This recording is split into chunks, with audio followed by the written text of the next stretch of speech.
नमस्कार.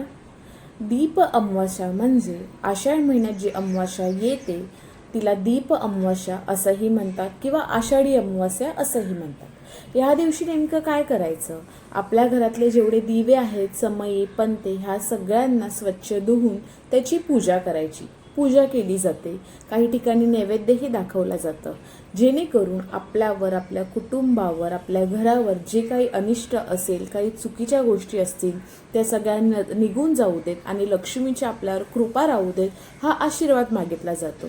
त्यानंतर काही ठिकाणी ज्या घरात लहान मुलं असतात त्यांना कणकेचे दिवे केले जातात आणि लहान मुलांना ओवाळून त्यांच्यासाठी दीर्घायुष्य मागितलं जातं. त्यांच्यावरची जी काही नजरबाधा आहे ही निघून जावी ही प्रार्थना केली जाते. ही माहिती तुम्हाला कशी वाटली ही कमेंट बॉक्समध्ये नक्की कळवा. तोपर्यंत नमस्कार.